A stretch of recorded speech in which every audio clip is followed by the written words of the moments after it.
Man, why does this keep happening? Hold on. I'm here. I need to change my mic again. It's always being... It's funky. Hold on. Let's try this again.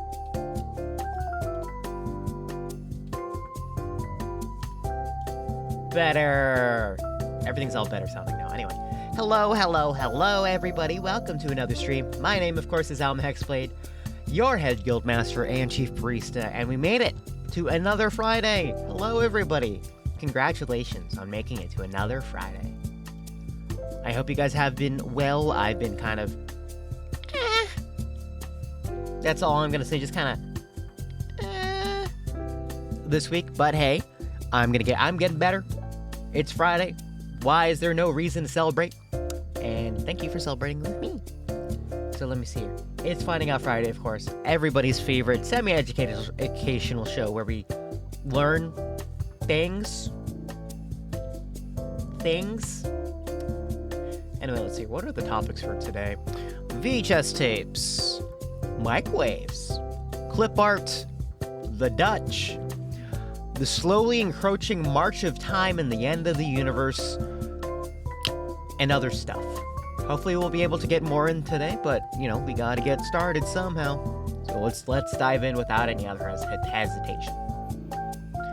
I almost did the intro perfectly right. Good on me. Anyway, the first one, of course, is about VHS tapes. The first video here is from good old friend Techmoan, old man, about the, oh, hold on, let me get my, screen up here. Here we go. Is about... What is it about? Oh, disposable lightweight VHS tapes, which sound already incredibly concerning. I'm already deeply concerned. Let's keep going, though.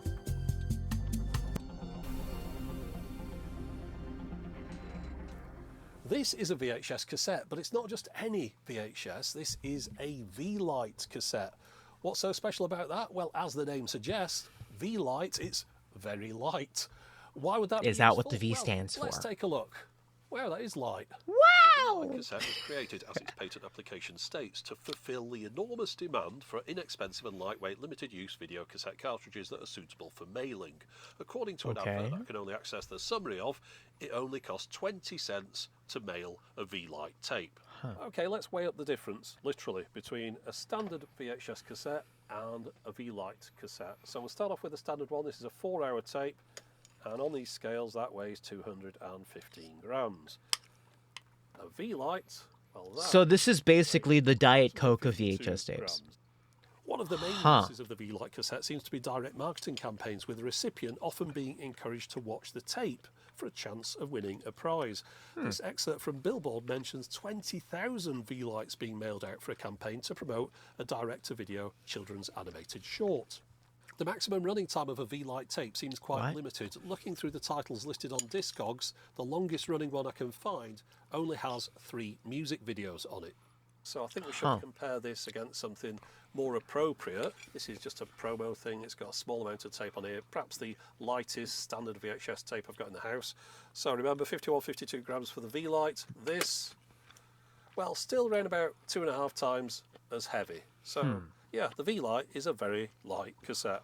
Now, I think the only reason that this wasn't thrown away long ago is because at some point somebody miscatalogued it. On the side here, there's a sticker that says it's the Great Gatsby. I couldn't understand why they'd say that. But in reality, this is just a promo for a Great Gatsby TV movie that's appearing on January the 14th. In with this, there's also a bit of a competition where students can enter and win a trip to a set of a future A&E production and an opportunity to appear as an extra. I wonder who won that. Department grant for their school. On the back here, it does mention this is a genuine V-Lite video cassette, and it's important to play. Remove the tearaway door and tighten the videotape if it has become loose during shipping.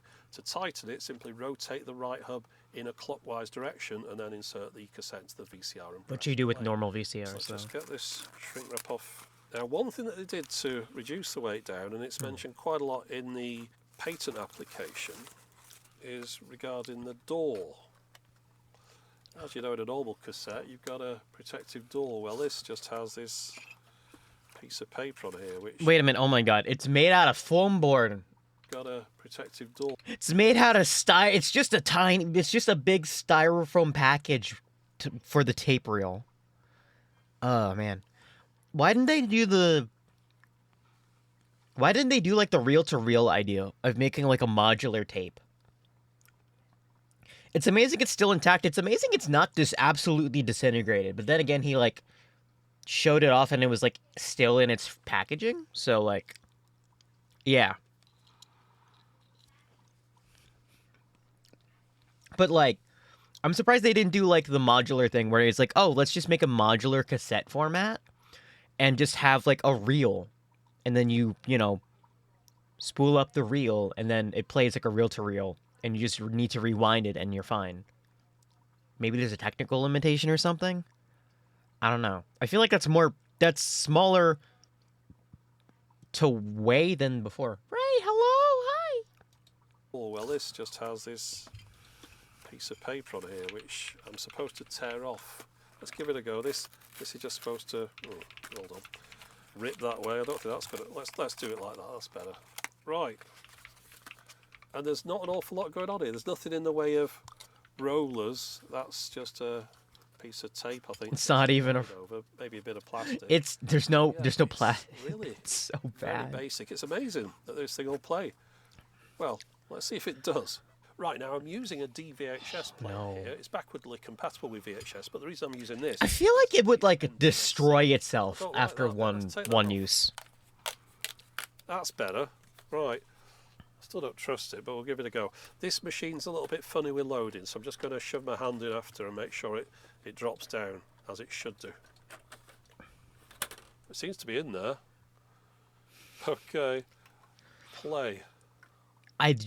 It would be funny to watch it self-destruct, though. Let's try again. Just absolutely self-destruct in a VCR player.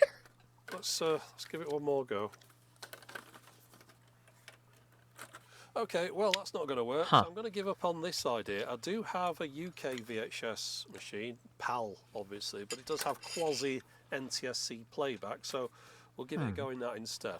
Okay, I've swapped to my trusty old Panasonic, and running it through the capture card to the screen that you see. This version of the movie came in 2000, So like on the cusp of getting replaced by DVDs and then just getting owned in the packaging market. I mean shipping department. Great American Student Screen Test. You want a chance to win a role in an A&E original production? Well, get your act together. This is the big league. Students from all across the country are fighting for a callback. All you gotta do is convince 2 of your classmates to join you and act out a scene from the A&E original movie presentation of F. Scott Fitzgerald's classic, The Great Gatsby. Here's how the pros do it. Yo, there's a picture of the pool at the end. Spoiler! Oh my god, I can't believe they didn't tag their spoilers for The Great Gatsby. I wasn't even ready. That's just messed up. Motion picture event that brings an American masterpiece to television. F. Scott Fitzgerald's timeless classic, The Great Gatsby. It did it again! This January to A&E. Ask your teacher for details. Also, yeah, there was a date there, January 14th, 2001. Yeah, that's all you get. 2 minutes 20 worth of video. Okay, let's rewind and see if we can get it out of the machine. But now the big question, will it eject? Making some encouraging sounds. There we go. That's something I'll never watch again. Now the most obvious way that the V-Light has been simplified down is with the removal of the door that protects It's just the tape. paper and There's styrofoam. stuff in there, there's springs and goodness knows what else. In fact, I think it's probably worth taking apart a normal VHS cassette, getting all the bits out and seeing exactly what goes into one of these, and then having a look at what's inside the V-Light. So It's amazing how much you can get away of that. That's so interesting. All right. Right, I'd suggest that this is a pretty typical VHS cassette from the end of the VHS era. Earlier on there was even more parts in them than these, but we've got these metal roller sections here, a few little bits of plastic there, 4 springs, 5 screws, of course the tape reels, the housing, bit of metal in there as well, and that's the door. So yeah, quite a lot of stuff going on inside there. Let's see how this was simplified in the V-Light. Right, well, first off, we've got no screws in here. It's just stuck together. So let's try and unstick it. Right, so that is a piece of plastic rather than card. I thought it was card, but there's a paper sticker on there, of course. But this is plastic, presumably, because Can you volume the relative a little bit? The reels, so yeah, those that's are cool. the tape reels. We'll see if we can get those out. Oh, hold on. Let me boost it just a little bit. Man, I wish I had a better way of doing this instead of having to open up the app and maybe doing it more. Come on.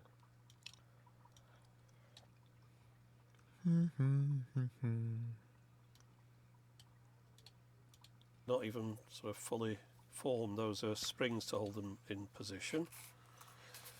And then these should now drop out. I also know that Techmoan does kind of So that's get his videos a little bit quieter than usual, so I'm sorry. It's, That's why I always have 15 subtitles. minutes or so. And the rest of it is really just extruded polystyrene. We've got a piece of plastic around the outside here again. And these bits are sections where the tape is gliding over. Is that metal or felt metal? That? No, It's just hard plastic. so Same with this piece then. carefully trying to take about a styrofoam packaging. That seems to be stuck to the other side. So Oh my just peel goodness that me. off. Oh Yes, my there you god. go.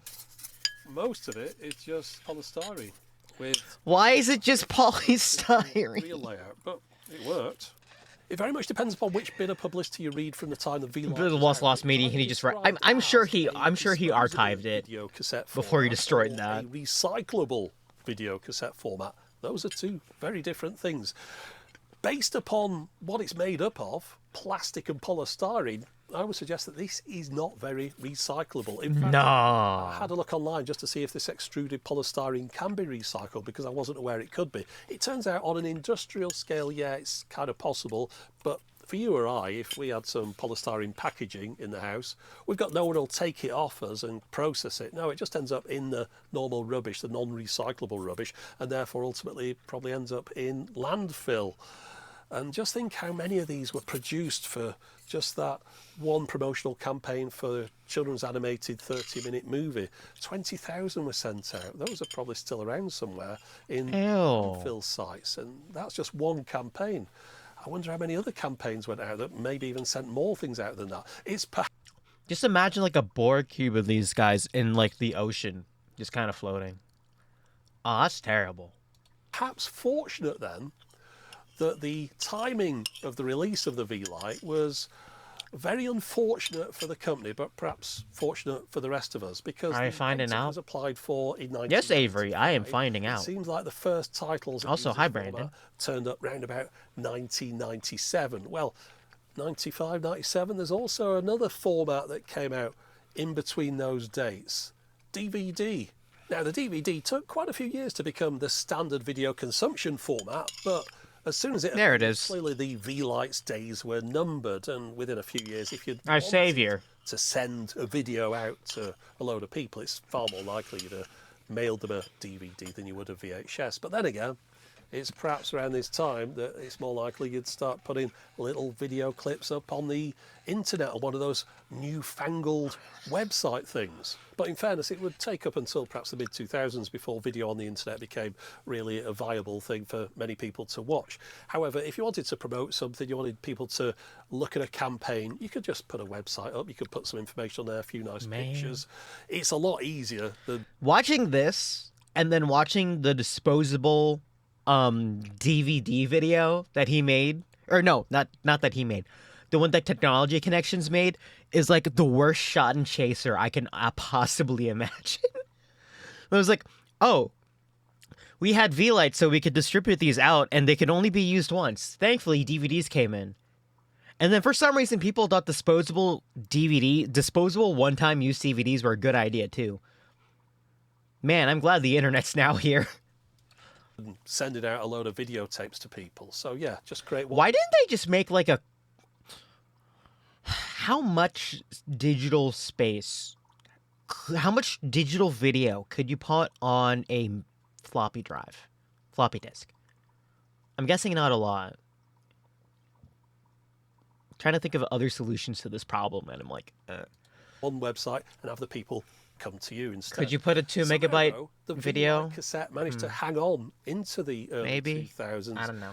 On Discogs, they've got a list of the V-Lite tapes that people have. Have you seen the one on top right? I've not. Carey Oh, that sounds video cool. That's from 2002 that came out on V-Lite, but that seems to be the last one that I can find.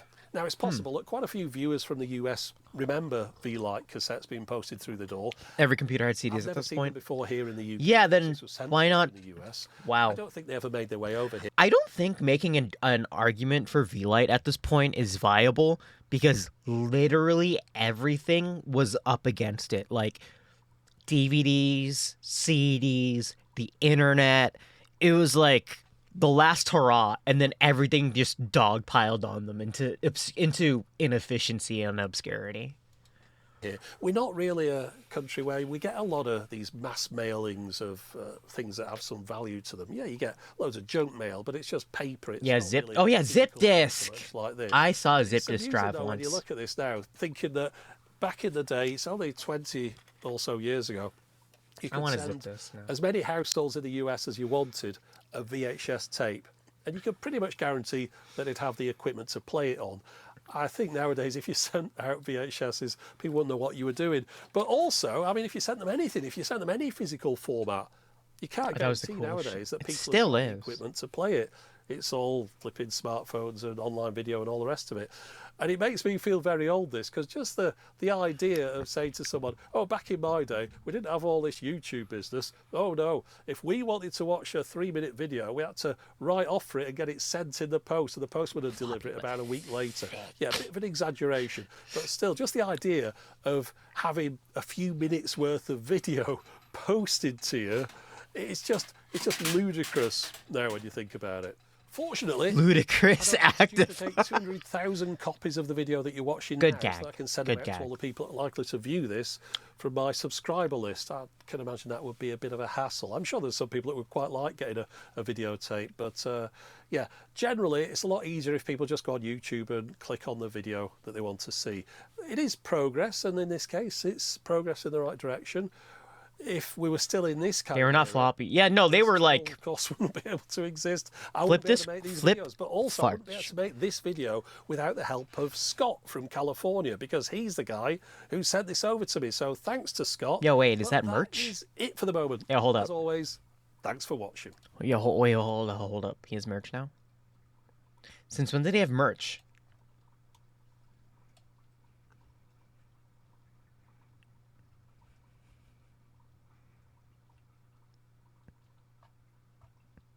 I want to buy every single one of these shirts, I'm not gonna lie.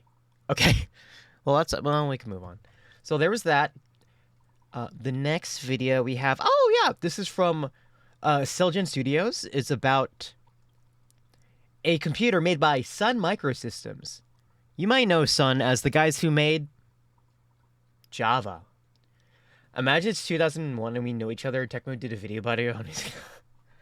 The funny thing is I probably would have the ability to play it. And I'm pretty sure I have a DVD rewinder still in my basement. We don't even have a DVD play. We don't even have a VHS player anymore. But we do have a we do have a VHS rewinder. I don't know why. Anyway, next video is Celgen is from and they made Sun Microsystems, the guys who made Java. That's still relevant, right? Right? Oh, okay. Anyway, it's about a laptop they made. Is the ThinkPad 850. Oopsie. This here is the ThinkPad 850. This is a PowerPC laptop made by IBM. The purpose of this here was forgot. to make IBM's RS-6000 portable, and this was their solution. And it's kind of enormous, but it's also really, really, really beautiful. It's chunky. And that was a big thing with a lot of RISC workstations at the time. The hardware is amazing. Like, the designers were absolutely top-notch on this stuff here. But while they could make amazingly nice looking hardware, the software side of things was usually kind of dull. I'm not going to lie that I have a fair number of products from the likes of Sun Microsystems, IBM, HP, and DEC Compaq. They're visually beautiful machines, but the Unix underpinnings are really not all that great. And in fact, they stayed kind of static, while in the PC architecture, they were doing some pretty great leaps and bounds. This here is the ThinkPad 380D. Oh, they're so This here chunky. uses the Pentium processor and runs your selection of MS-DOS, Microsoft Windows, or IBM's OS/2 operating system. Ooh. It is significantly cheaper than the 850, and there's a far larger variety of software for it. Chunky. And this is just one unfortunate thing that we're going to be seeing here, is that while you could make amazing RISC workstations, and you could make them relatively fast and not that much physically different dimension-wise than what you were also undermining yourself with, they had to bring the cost down somewhere to make these systems compete. I have an with LG these laptop. It's systems. now just as chunky. In the early 90s, Oh, what are you? Sun Microsystems would have systems like this. What is that? Spark Station IPC. It runs on their own Spark architecture, and It's adorable, by the way. I'm not saying this guy's bad or anything. Look how cute he is. He's so cute. He looks like if a Smash Burger and a Gonk Droid got together. It's like a tiny little Gonk Droid. It's a Smash Gonk Droid. I love it. It looks like a turtle. This is called the 411 lunchbox form factor. Lunchbox? Because it looks like a lunchbox. It is amazingly small. Square. Stand on top of this. Don't actually stand on top of these. But you can place a monitor on top of one of these, and it'll support most of the weight of the monitor.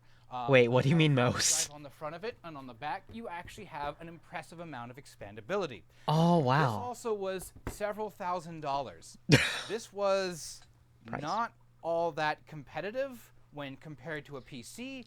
But in the early 90s, the PC was still pretty slow, so this could actually still compete against the bigger leagues from Hewlett-Packard and IBM. But by the year 2000, this was no longer price competitive. I don't think it's all. ever And relevant they at had to that do point. something about that. And there were products in between. I'm going to use the Ultra 60 here, for example. But we're going to go a little bit newer. And while I love this whole frog design thing that they were going on with, they were going to go away with that because they had to make something that was cheaper to stay competitive. Java wasn't going to save them. I guarantee you of that. This is the Blade 100 from Sun Microsystems. Okay, we're getting somewhere. This is the very cost-reduced model of their Blade series machines that began to enter the market in the year 2001 and the year 2002. There's actually a fair number of sacrifices Sun had to make in order to bring costs down that went into this machine. And you know what? For the most part, I guess it wasn't that bad. Well, until you hit performance, at which point you realize cost reduction hope the burn gets also better. went down to the CPU level, so it's not a fast machine. Remember, for ice packs, 20-minute on, 20-minute off. Here you were. Base models of this machine started at $995 and went up from there. Sure, so it was under $1,000. That's actually quite competitive. Pretty good. But the quality I found out working of at the W machine was that they had a definitely 70 took server a somewhere in the nosedive. building. The first thing here, you can get this with Everything used to run on That Sun. was a good cheap option. This has an LCD on it. This LCD is 1280 by 1024, and even though it says Sun Microsystems on it, it's actually manufactured by Samsung. So it's a fairly standard Samsung display. Okay. On in here. Oh, just Samsung display. Okay. Yeah, that's fine. Sony had been manufacturing CRT units for Sun and every other vendor pretty much at that time as well. Deeply unsurprised. It's VGA. Ooh. We'll get back to that. The keyboard is probably one of the flimsiest things I've ever had to work with. This is fantastic. It's the Type 6 USB. It is amazingly cost reduced to the point, like it's flexible. It is amazingly flexible. Like it's creaky. Oh, it's nasty. I heard a snap when I got scared. Key switches, okay? Oh my god. The build quality of this otherwise is garbage. And you also may notice why it's got these two like horrible yellow teeth colored keys here, yeah, this has actually been rebuilt from 3 separate Type 6 keyboards. Like, this thing is just that kind of crap. And Oh, man. These were the only 2 keys That's I a could find sufficient. because you Why put does it these and you put on these bend? too hard. The keys themselves are brittle. They just dissolve and fall apart. And What? It's not a great keyboard, but it was cheap. So I guess it was something that you could bundle with your machine. What? The mouse is Okay. a pretty typical How bad is it? mouse. This one here is pretty badly yellowed, but it was really the only thing I can get. It's a ball mouse. That's fine. Ball mice were still a thing back then. Optical mice weren't coming in. Sun Microsystems part. There's really not much to say about it. It's a mouse that's 3-button. Oh, right. The keyboard. What is it? And the mouse are USB. Ooh. Finally, we come to the Early 2000s. We in there. Gone are the days of the frog design language that was going on. That was like, kind of like It was popular. kind of on the cool Sun in though. its early 90s days, going all the way Aw. back to the Sun 3 even. Now it's all curved. It's got this new gray color here. They're still using that kind of like purplish gray on top. The Sun Microsystems logo on the front here. You do have a CD drive on the front of it. You also have a floppy drive down here, and you also have a smart card reader. Smart cards were this thing that began popping up much more in the 90s, and the idea here is we're not talking about banking transactions. We're talking about 2-factor user authentication. Anyone can have a username or password, but only one person, technically, could have the smart card to use to validate who is logging in is, in fact, you. And it wasn't just the Blade 100 that had it. Oh yeah, they still have those now, right? Smart cards. This is the Sunray 1. This is a network appliance that was also sold by Sun Microsystems. What kind of design is that? It is a Oh, there we go. Okay, cool. net booting terminal with VGA and video input and a built-in power supply. It gives you a remote. The dock is wide. I was like, what kind of dock is that? I was like, oh, it's a thin client. Okay, that's fine. It looked wild. I'm sorry. Session and would boot off of one of Sun's other systems. I have an Enterprise 3000, which would boot one of these. It's a very good aesthetic for early but 2000s. it also has a smart card. Smart card. And again, you can use your username and password to log in with that and then validate yourself with the smart card. You can then log out of this, take your card, come over to your Blade 100, plug that in the front. Almost putting it into the username and floppy password, drive. You're validated and you'll be logged in. Pretty much anything you can do I broke it. and that is accessible in the Sunray 1, you can also do on the Blade 100. Now, if we look at the back of the system, we get to see even more of the cost-cutting measures that Sun was trying to put in. Probably since still more servers, so they made a good thin client. It didn't work. This time, you see we have a more standard variety of ports on there. Yo, is that We have a Firewire? standard parallel port. We have a standard Nice. serial port. No more of this DIN stuff going on. We have our standard audio connections in and out right here. Nice. We have VGA.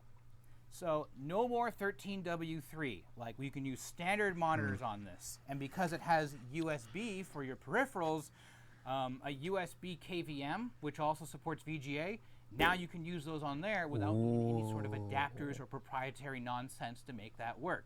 So that was technically less hardware now you had to buy if you wanted I just kind of realized, me watching this video is a prime example why I will never expand my audience, and I'm okay with that.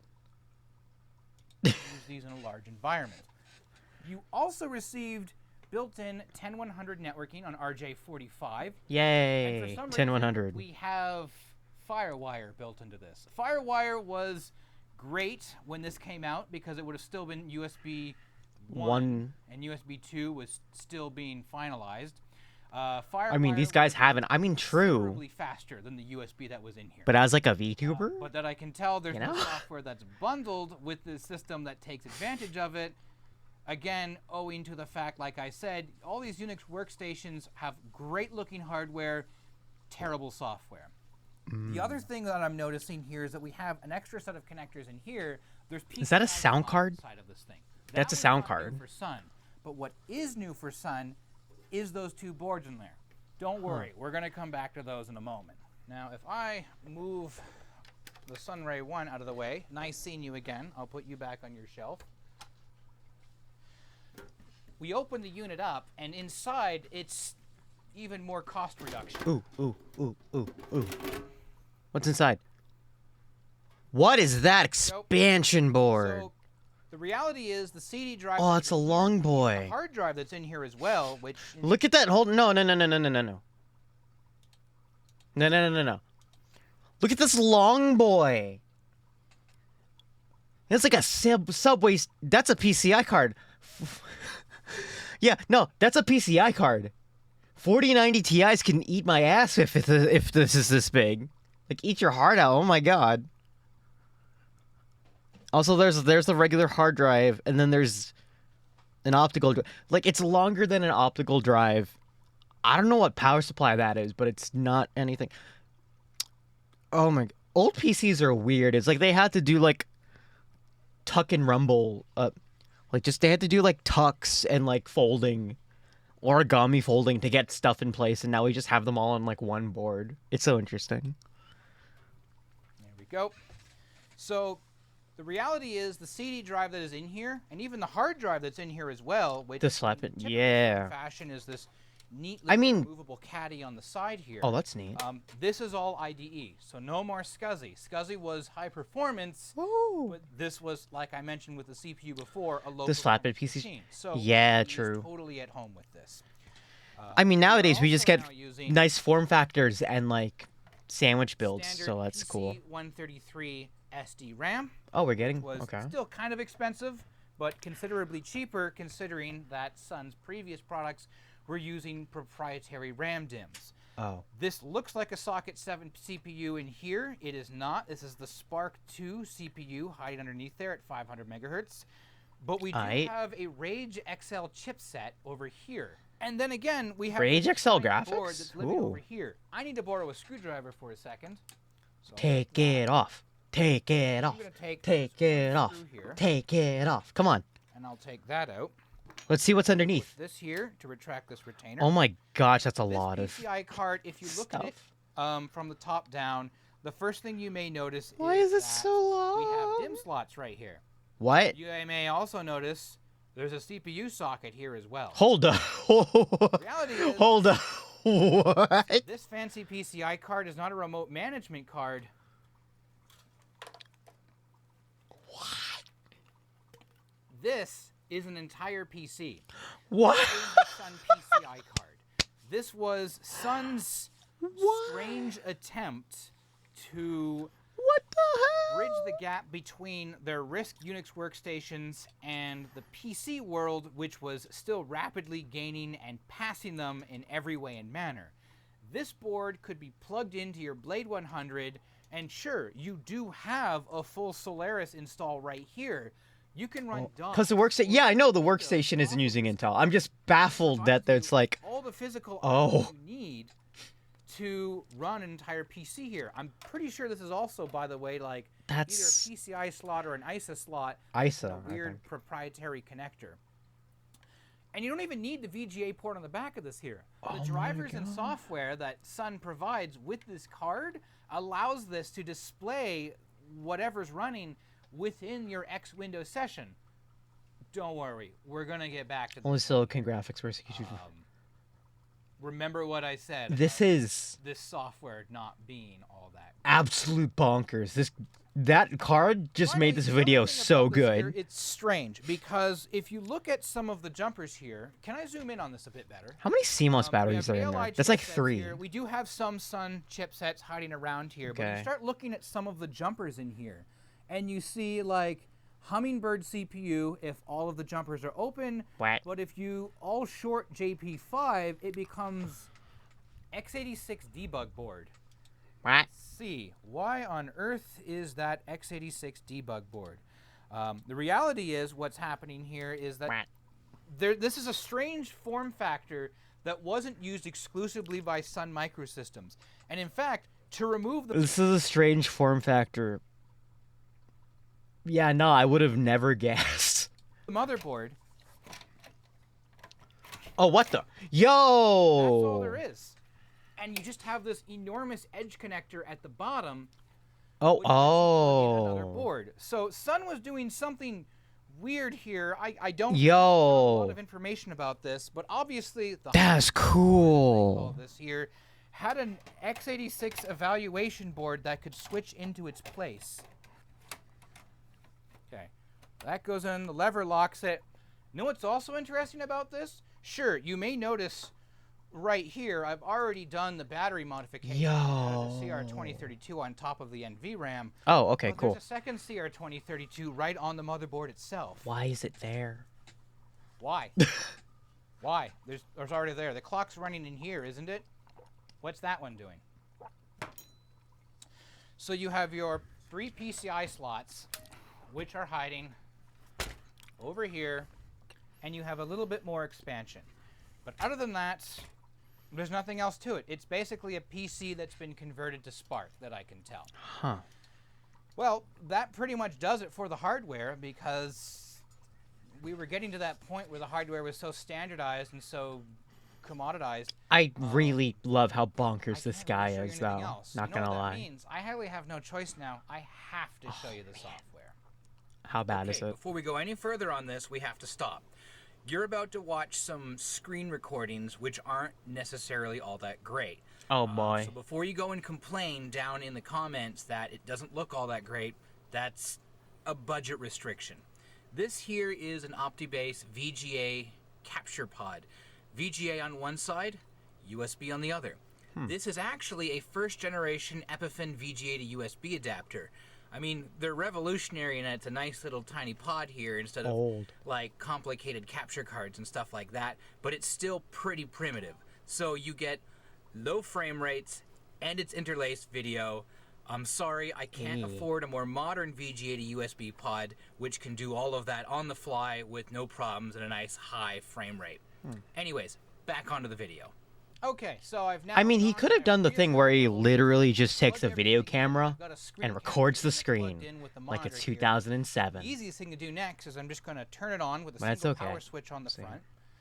And it sounds like a machine from the early 2000s. It's got one of those Western digital hard drives in it. It'll even do a post beep. And then as I'm waiting for the video to come up here, it's doing its self-tests. I can't see anything here. The floppy drive's not doing a seek. But then after a couple of moments here, that light goes solid and it begins booting into the operating system. One of the neat things is that you need an unregistered HyperCam 2 overlay. I have a friend who has an unregistered HyperCam 2 overlay. This is still a 64-bit operating system. The Spark 2 in here is still a 64-bit CPU. So that's one of the few things that it still had going for them when the PCs were... The boot looks fun, though. Beating the crap out of them and outperforming and outpricing them.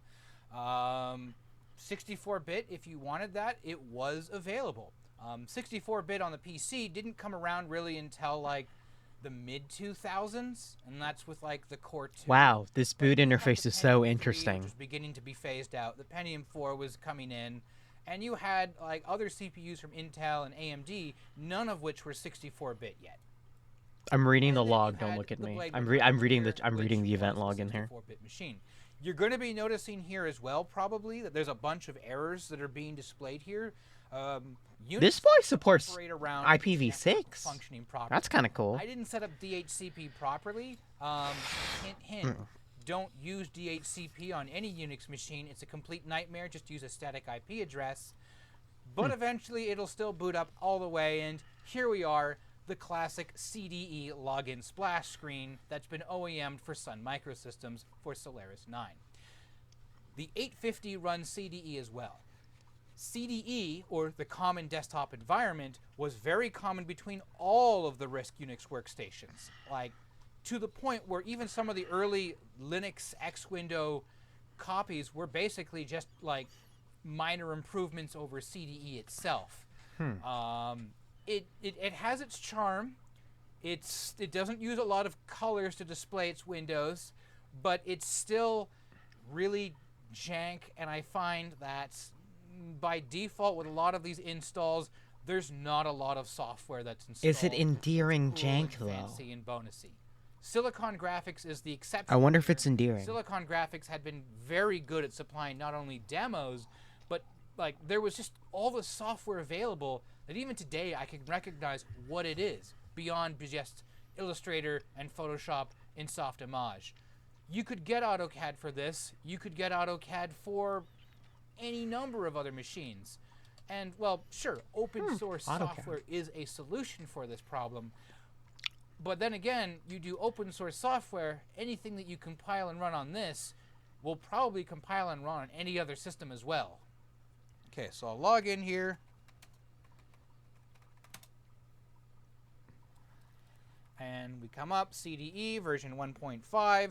We are using display PostScript in here as well. That was just a thing that Sun was paying licensing on. What's Adobe PostScript? And hello, here we are, the good old CDE desktop.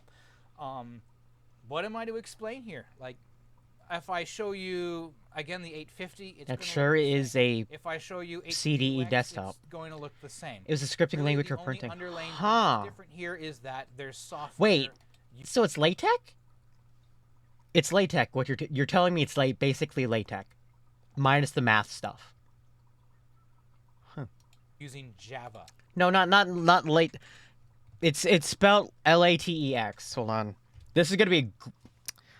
I'm gonna search this off screen because it's probably gonna be bad. Oh my god! I found it first try without searching bad things. Yay! I'm talking about LaTeX. Fuck. So close. LaTeX is a scripting language for document preparation. I swear why is it spelled the same way? Why is this spelled the same way? No, I meant the document format, please. It's the thing that makes you it's the thing that lets you do the funny math stuff and the funny science stuff in a format that doesn't look like complete garbo. That's all I'm saying. See, you go from this to this. It's pretty. Okay. Anyway. And that's about it. If I go into our application, that was a bad search. That was an absolutely bad search. Our administration stuff. This stuff seems pretty straightforward. There's some stuff I don't understand why it's there. For example, ejecting floppy on a floppy drive that's manual eject. I do have smart card services. Right. Printer administrator. At this point here, I'd like to point out I have the smart card, and if I put the smart card in there, other than just turning a light on, it doesn't care. You have to set up smart card services for that kind of authentication to work. It's not out of the box. Again, it's like Sun was doing really good with their networking and their networked workstations, so they were going to dump a ton of money into that. So the smart card in this case here, we're not using. Now, if I don't exit out of my applications here, we'll go to our desktop applications. And like I said, there's not really a lot for demos or other software included. Watching this go so slow is killing me on the inside. Because we can, that was a popular thing. Netscape is bundled with this. Netscape! Fun, but yay. In this day and age, it's kind of useless because everything's HTTPS, and this version of Netscape will not support HTTPS. So, like, 95% of the websites you can think of off the top of your head aren't going to load on this. The old web. But again, like, we're missing a bunch of scripting and a bunch of other things, and pretty much nothing now expects Netscape to be working. And of course, like I mentioned before, there's a bunch of jank that's associated with running CDE and the X Windows system. If I do stop A, suddenly you notice here I do have no working mouse, but I also now have type go to resume, and I can do it. I've basically gone down to a prompt. And if I type go again, oh god, it doesn't refresh the screen. It does give me this back, but as you can see now, all of my window elements are now corrupted by everything being bumped up by one character of console text. What's going on? Minimize it and reopen it, and then that corruption goes away. Oh. There. See, it hides like that. How does an operating system expect to do this? Bundled into Solaris 9 because there's really nothing different in this, and well, just find it yourself. Seriously, there's nothing on here. There's no killer apps. There's nothing. I'm slowly dying on the inside watching this. Like, you hosted files, that was it. But the Sun PCI card was supposed to make this the great transitional leap, because not only do you have the hardware of a 64-bit SPARC here, you also have a 32-bit Pentium processor or equivalent in this machine as well. Actually, I believe it's an AMD CPU that's used on the Sun PCI card. Interestingly enough, the software to install it is also just as jank and awful. So I'm going to, if I can remember where it was. I love that he has a document on the desktop labeled problems.txt. There's a lot more than you could probably fit in a text file. Open that up. What was it? LS. Yeah. The interlaced file format is making me scream. Sunnews PCI. Oh. I just. Yes. See, it is case sensitive. CD SUNW is uppercase. I'm cringing on the inside, guys. Please help. I'm in there. LS. Comfort me.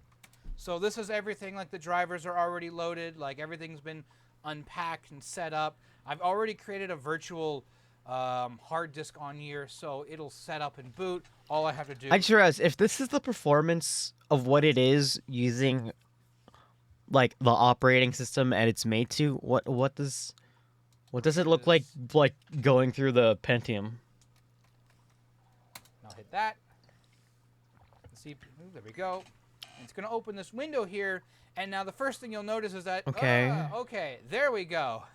Huh. So, one of the downsides here, and again, one of my complaints to being this jank that we keep seeing within the operating system, is that the Windows system, for some reason, if I put my cursor in focus of the Sun PCI window, the graphics corrupt everywhere else outside of it. And if I take my cursor out of it,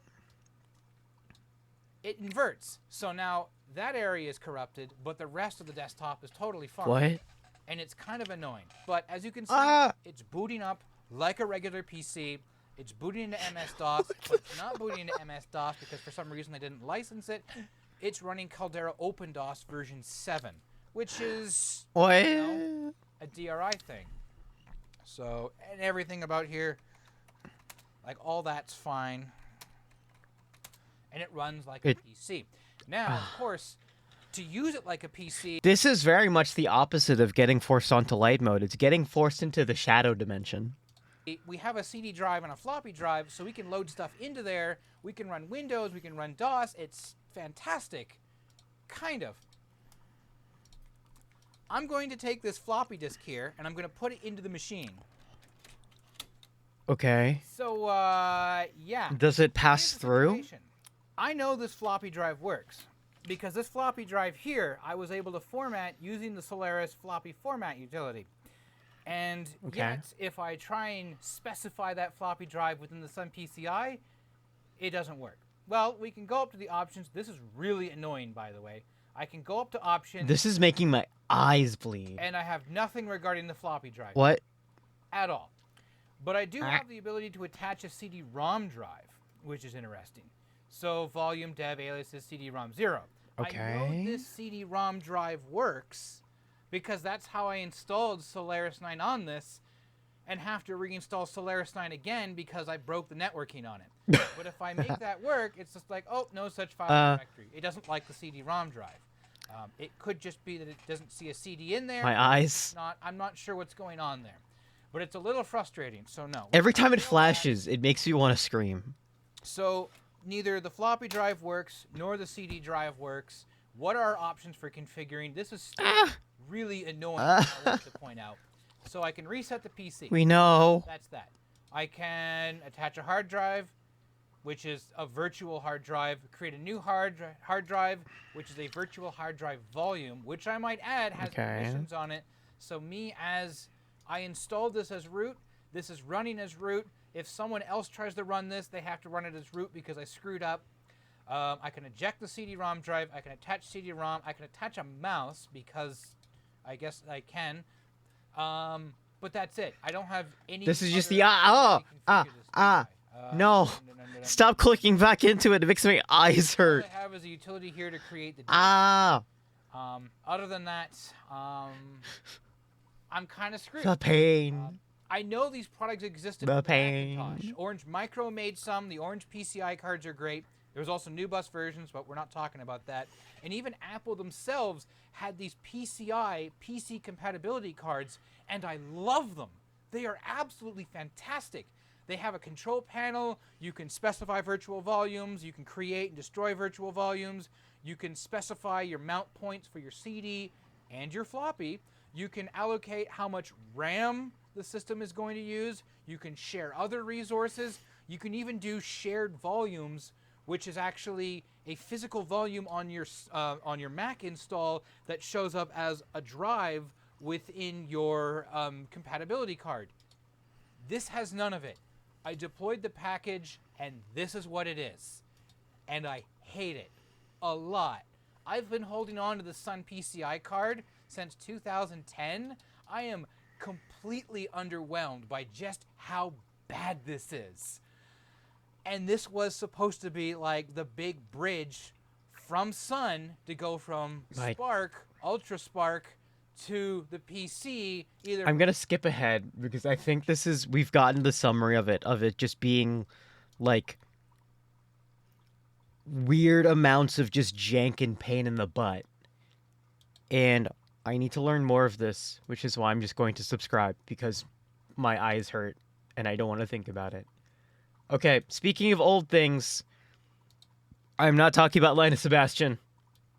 We're going ahead in the future to emulating Windows 95 stuffs. There are thousands of games, even entire genres, that can only be What played genre is an encyclopedia? on an old Windows 98 PC like this one. But it sucks. It's big, it's loud, it's heavy. Unless I spend extra money, the most reliable way to transfer files to it is to burn a flippin' CDR. But it's my only hope if I want to share my favorite childhood games with my kids. Tribes. I saw Tribes. Wait, what is this? Windows 98? Running on a modern computer? The hardware even all works. What sorcery is this? The kind that gives me confidence you are not going to be able to navigate away while I tell you about our sponsor. Pulseway. Pulseway is a mobile-first ahead. remote monitoring and management tool that's built with MSPs and IT teams in mind. Okay, that's actually... Learn more Oh, there it is. already solutions to running older software. There you go. DOSBox and Windows compatibility mode come to mind. But this is different. PCM is an honest-to-goodness, PCM. you're even emulating the CPU and firmware solution that drastically improves software compatibility. Can your DOSBox do this? BIOS. Pretty. I'm impressed that sound is working. And check this out! Ah! It's a whole working PC BIOS! There's not much we can do in here. I mean, even things we take for granted now, like overclocking. I've nostalgia for this as well. Firmware in those This is days good. would have been like conductive pencil mods, replacing oscillators. There were jumpers. I want to play like around on Kid Pix motherboard. again now with Now in this. Windows, I don't remember Process Explorer. This was an add-on or something, right? Yeah, so this is a sysinternals app. We actually have a video on that. Basically, this gives us a much better sysinternals. task manager experience. There's something that I would always do. Oh, yeah. You have to go in here and you have to uncheck this. Yeah, to be like, oh, do you have a proxy? Haha. Yeah, it would make things really slow every single time you launched Internet Explorer. Speaking of which, obviously, Internet Explorer is not going to work, but we are. We'll make it work. The network. Are we? Go to entire network. Ah, here we go. No. Wait, what? No, we do not have an IP. How is it that Windows networking tools have actually gotten worse? I know, right? The fact that this just has a release and renew button right there. Wow, that's kind of nice, honestly. Hey, look at that! Here we go. And check it out, all those familiar faces. No way. Wait, can I just? Okay, well, it makes sense that Yvonne's workstation would not just let people browse it. Why are you going into your wife's workstation, my Okay, dear? hold on. What about a NAS though? Well, the thing about Wow! I was going to say the thing about Windows 98 is that it will use the login that you chose at the beginning for all of your logins for network places. So it probably wouldn't have worked, but this enables anonymous access, so it totally works. Can I just? No, not enough free disk space. It's only an 8 gig disk. There you go. Okay. Huh? It's I wasn't working. expecting that. Windows 98's file sharing is ancient. Most things don't support it. I remember it being terrible. Now this is with the unofficial Service Pack 3. Yeah. So it has like up-to-date stuff, but it's still a pain to get set up, and it doesn't work with like Windows 10, Windows 11. Maybe I should do This is the those. server that I was pulling files off of. Yeah, because that was a Plex server, or whatever it was on Raid. Raid. Yeah. Now, as I mentioned, obviously Internet Explorer is completely unsupported on the modern web, but we can fire up Opera, which is still available for Windows 98, or like. This is a version of Opera that only really runs as a consequence of installing a package called Kernel X, which kind of emulates Windows 2000. Oh, so snap, kind of it multiple works. levels deep here. I see. That being said, not everything will work. HTTPS generally doesn't like to work. There are other browsers you can try, but you can also use the old web. Theoldnet.com. Okay. The old net. 1998. How have I never seen this before? I love the old net. There it is. PC97.com, baby! Netlink Computer Inc., your one-stop computer and internet store. The store that I used to work at, ncix.com, this was their original domain. Click here for more options. Wow. That was my job. Much later. The software that enables all of this, PCM, was originally written by Sarah Walker as an open source project that, as we saw when we were booting it up, uses the I think I just original got to BIOS disengage. ROMs for I mean, yeah. motherboards and GPUs. I want this. I want to emulate use the this so hardware bad, in its though. entirety. And there is a shocking amount of hardware supported. Everything from the original IBM PC and plasma display luggables all the way up to the Pentium 2 with pretty much everything in between. Cyrix And support. for a wide variety of both sound Yo, we could and play video Quake. effects, some of which are really obscure. I think what's most impressive though is how easy it is to set up.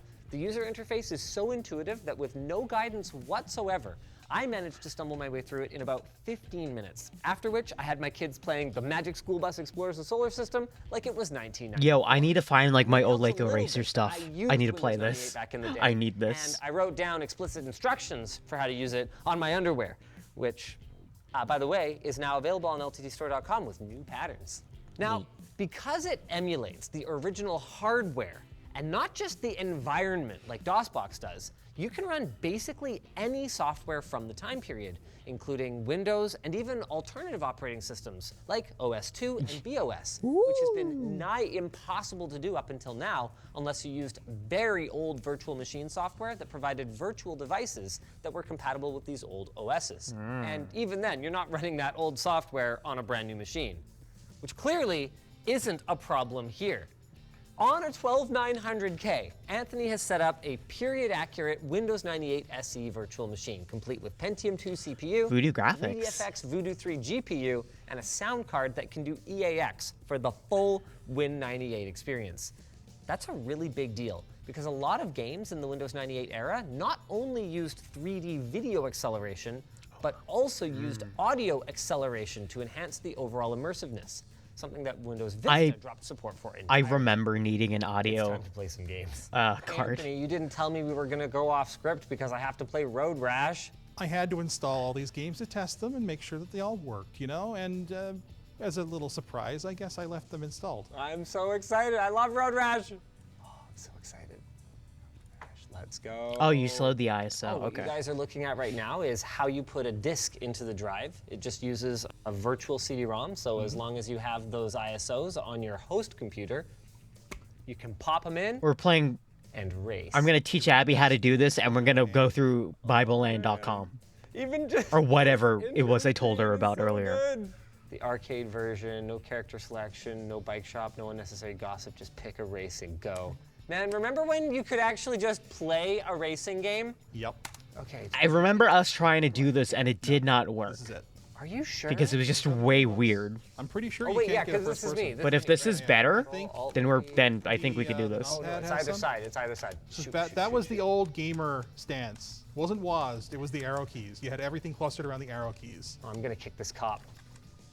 You'll never catch me, copper. Oh, get out of here. And I mean, it looks like, huh? No, crap. Proper little. I know, me too, right? Yeah, you don't want to be on the sidewalk. Sidewalks have real bad time. Yeah, there you go. Oh. Not good. It looks like this is road rash. still software Back to your bike. acceleration, 3D acceleration Oh though. no, the cop got me. There's a lot of like, These FMV segments, no. there's a lot of I love these vertex segments No, popping. like here's the thing, that what it's guys. called? Playing old games Muted. might not impress you much. So what, right? You're running a PC game on a PC. Want a cookie? And I can see why a lot of people would take this sort of thing for granted. Odds are that a lot of old Windows software you try to run will work on newer versions of Windows. Emulate Power VR. It's thanks to an incredible Hey, what's amount Power of software VR? engineering that goes into making Windows backwards compatible. One of my favorite stories comes from the 90s, when Microsoft discovered a bug in SimCity that caused it to crash on Windows 95. Their solution was to actually build a mechanism to detect if SimCity was running and then temporarily alter Windows memory management to work around it. Isn't that incredible? Let's try MechWarrior 3. Sure. That's hardware accelerated, actually. Oh, whoops. Hold on. Yeah, you need the CD. These are images from my own CD collection, by the way. Alternative 3D FX. Oh, okay, okay. Now, I never. That's all I needed to understand. Let's see here. Sure. I don't remember much about this game, so that's cool. I do know the mouse. Yo. Holy crap. Yo. I didn't have a good computer back then, and I did not know that games looked this good back then. What's impressive about Fun mech this game. is that this is 3D accelerated. How do I help people wrap their heads around how cool it is that we are able to play a game on a Voodoo 3? Well, it no longer exists, and like Voodoo hardware only existed for a short period of time anyway. So like a lot of games that supported Voodoo hardware. I love it when mechs move. Like OpenGL or Direct3D. So, you got my leg immediately. Whoa, dude, with the snipe. You just got wrecked. Holy crap. Voodoo 3D accelerators were the best back in the day. NVIDIA had only just kind of started off the ground, and they weren't doing super great with their original NV1. ATI was still kind of trying to find their footing. But Voodoo only existed for a short period of time. Oh yeah, ATI. And so the fact that you can Oh no, do we need a story about ATI? And it's fully accelerated. Do the kids know? With all the features like bilinear filtering, which was a big thing back in the day. Otherwise, you had the chunky pixels that kind of warped around. Yeah. That was huge. And the fact that you can do this is massive. This is being emulated on the CPU. There's no GPU in this system. Now, I want to make this clear. Some older games will work without jumping through PCM hoops. You can use community patches or community projects like DG Voodoo to convert old APIs like Glide to modern ones, but that can be its own entire rabbit hole unless a studio like Night Dive has taken the time to restore it. I wouldn't expect Night Dive to do anything with this, but it's worth showing you guys just because this is an entire genre of games that I remember very fondly that simply doesn't exist anymore. These interactive learning experiences and multimedia storybooks were pretty much how a couple of my younger siblings learned to read. Oh, these are So cute. profit in it anymore. Speaking of Education. things that became unprofitable to the point of extinction, Encarta. encyclopedias. I mean, it sounds like a wild idea. Digital now, but encyclopedia. what if I didn't want my kids on the internet? There is no reason you couldn't use Encarta 98. Also, MindMaze is lit. Unlike Wikipedia, which you're definitely not encouraged to use these days at school, we were encouraged and in fact expected to use Encarta or like Compton's or whatever, usually Encarta. Just look stuff up and do our book reports or reports on. I had pretty much multiple. Tonsillectomy. Yeah, I know I jived with these so bad. Foxes. Smallest member of the dog family. Let's go. Here's some pictures. It's so cool. Like, to call PCM a success would be selling it well short. But it's worth noting that there are other ways to do pretty much everything I've shown you so far, and I would be remiss if I didn't at least mention them. Probably the least painful way to play older games is in a browser. Many abandonware MS-DOS games are a 5-second Google search away and require no configuration. Oh yeah, whatsoever that's to get true. running. Wait, you could play the original Another Wipeout child on the Internet tutorials Archive? and Yo, runs hold up. perfectly on playclassic.games, Yo. which, aside from its obnoxious ads, seems to work pretty well. And those of you who were paying close attention probably noticed that this site, and the others like it, is simply using DOSBox, a free and open source DOS emulator that you can also set up and run for yourself without any ads. DOSBox is DOSBox good. runs on just about any modern operating system and can be used to run pretty much anything that ran on DOS or Windows 3.1, as long as you have the patience to set it up and troubleshoot it. And it's this troubleshooting that leads many original retro Wipeout. enthusiasts to simply acquire older hardware, hence scale. Old software, even if it's running correctly, is full of idiosyncrasies that made sense at the time, but seem pretty bass-ackwards today. For example, Many older games have their physics and animations tied to the CPU clock speed. Yeah. Therefore, when you would upgrade your computer, they would The game becomes impossible. Fun fact, by the way, that was the true purpose of the turbo button on pre-Pentium era Intel PCs. It was not to make the computer faster. It's to was slow it actually down. To slow it down for compatibility with last-gen software. Yep, So unfortunately, even older hardware isn't the silver bullet that you might think it would be. I mean, believe it or not, the progressions from DOS to Windows 3.x to 95 and Windows 98 Yeah, took place. yeah, everything goes to, I think everything went to shit, like what, about here, right? Like right up when we go into the 2000s? Is it because one of these was branched off NT and then one of them wasn't, right? I don't remember what, though. One of these branched off, yeah, what was it again? It was like one of them had the, one of them branched using a new kernel and the other one stuck with the NT kernel. People liked it. Well, people liked the NT kernel for backwards compatibility, but new kernel, everyone thought it was shit. Was it ME? I think it was ME. It's over many My history years. is missing. While we might think of them all as kind of part of the DOS-based era, there's no one hardware configuration that will cover you across the board. So, after a time, you're going to end up like Brian the Electrician, hoarding dozens of unique configurations and the spare parts to go with them out of fear that your old hardware Why did this go down to fail, 480p? No. and that there will Right? be no way to replace it. Now, Windows XP's XP compatibility for is backwards gonna get you compatibility. a lot Yeah, further yeah, there. yeah. But anyone who ever tried to use it at the time can tell you that it was less of an Apple Rosetta and more of a, oh wow, it worked. What a pleasant surprise kind of experience. I mean, even PCM can't account for software that's just straight up incompatible with the hardware. Speaking of which, the Need for Speed SE. DirectX is installed. Bleh, bleh. That's a weird hybrid of like a Windows and a DOS program. Like you saw that it said install DirectX 2 and DirectX 3 too. I Like, saw that, Both yes. of those. It actually runs in DOS and its installer is DOS and it uses DOS like sound configuration. What we're seeing here is whatever incompatibility we have, either be it hardware with our EAX compatible sound card or maybe our Voodoo graphics card, Or just and Windows 98 at all. Windows 98 at all, it just will not run. Absolutely not. However, this apparent weakness is actually one of PCM's greatest strengths. Watch this.